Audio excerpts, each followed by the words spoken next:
Vous vous êtes déjà demandé à quoi servait l'Union européenne? Bah moi oui. Et alors aujourd'hui, on va surtout se demander à quoi sert la présidence tournante de l'Union européenne, car la France, au 1er janvier 2022, sera la présidente de l'Europe.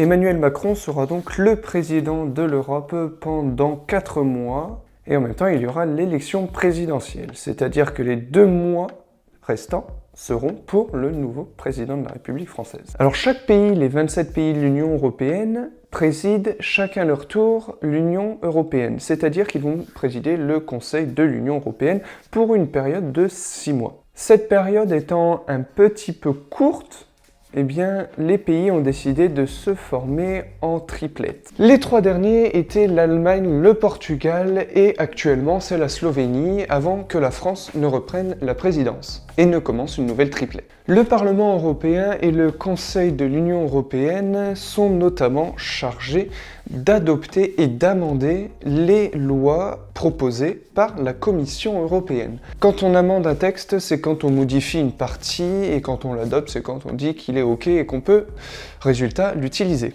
Les membres de ce Conseil européen sont en fait les ministres des gouvernements, et à chaque ministre correspond une commission. Par exemple, l'environnement pour les ministres de l'environnement, et vous aurez réussi à déduire les autres conseils. Le pays qui est en charge de la présidence du Conseil européen va donc être en charge du planning de ce Conseil même et aussi de l'organisation, c'est-à-dire que le ministre de l'Environnement sera donc le président du Conseil sur l'environnement. Vous aurez là aussi réussi à déduire les autres conseils. Le président va donc aussi établir des compromis pour résoudre des conflits qu'il pourrait y avoir entre les 27 États membres ou entre 2 États ou entre le Parlement et les États membres. Le fait de tourner comme ça, eh bien, c'est tout simplement pour impliquer de plus en plus les pays et donc avoir ce sentiment d'appartenance à l'Union européenne. Maintenant, parlons des sujets phares qui vont être abordés par l'Union européenne lorsque la France sera présidente. Tout d'abord, il y a ce fameux plan de relance de 750 milliards d'euros pour l'Europe et qui va notamment financer à 40% le plan de relance français. C'est-à-dire que l'Europe va empêcher à la France de rembourser 40% de ce qu'elle aurait dû rembourser, vu que ce sera l'Europe qui va donner l'argent, c'est elle qui va devoir le rembourser. De plus, la taxation des GAFA sera de mise lorsque la France sera à la présidence de l'Europe. Ces GAFA, ce sont ces grandes entreprises américaines qui, parfois, vont donc ne pas payer d'impôts assez souvent ou même aller dans des pays pour justement payer moins d'impôts. Le fait d'être président de l'Union européenne donne un poids encore plus grand à la France, c'est-à-dire que résultat, si 27 pays taxent plus les GAFA, eh bien les GAFA auront du mal à partir d'un continent entier et c'est pourquoi juste la France ne pourrait pas avoir un vrai impact sur les GAFA. La taxe carbone aux frontières de l'Union européenne sera encore un enjeu de la présidence française.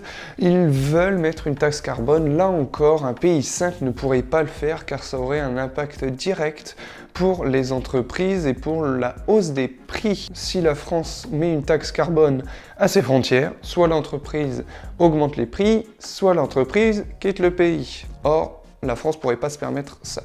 C'est pourquoi l'Union européenne va instaurer une taxe carbone. En ce moment, la France parle beaucoup de Clément Beaune, le secrétaire d'État rattaché au ministre de l'Europe et des Affaires étrangères en charge de l'Europe, car en fait c'est lui qui est chargé d'organiser la future présidence de la France.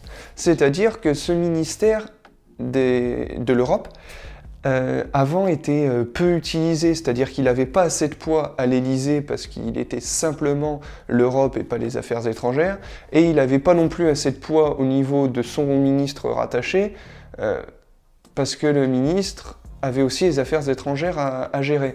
Donc finalement c'était un peu bizarre comme poste quand on était secrétaire d'État au niveau de l'Europe. C'est pourquoi maintenant il a décidé de se mettre en lumière, ce ministre Clément Beaune, et il a tout à fait raison parce qu'il faut bien l'organiser, l'arrivée de la France au niveau de l'Europe.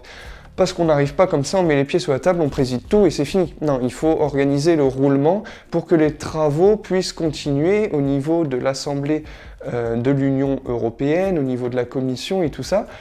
Parce que si on arrête l'Union européenne, c'est un peu embêtant. Maintenant, comme je vous l'ai dit, est-ce qu'on peut mêler campagne et présidence? On va se poser la question.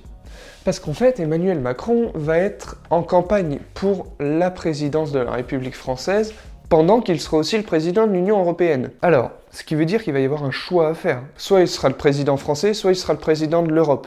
Mais il ne pourra pas être les deux. Donc ce qui veut dire que dans un cas, il ne sera pas réélu s'il n'est pas en campagne, et dans un autre, eh bien, il va laisser l'Europe toute seule. Mais enfin, pas vraiment. Il ne va pas laisser l'Europe toute seule parce qu'en fait, les ministres vont pouvoir prendre la charge, comme je vous l'ai dit juste avant. De plus, c'est un casse-tête. C'est-à-dire que pendant 4 mois, la France sera présidente de l'Europe et pourra faire plein de choses qu'elle voulait faire.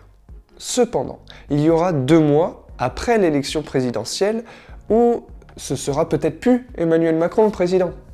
Donc résultat, pendant ces 2 mois, tout ce qui a été fait pendant 4 mois pourra être annulé. Ce qui veut dire que peut-être ces 4 mois n'auront servi à rien.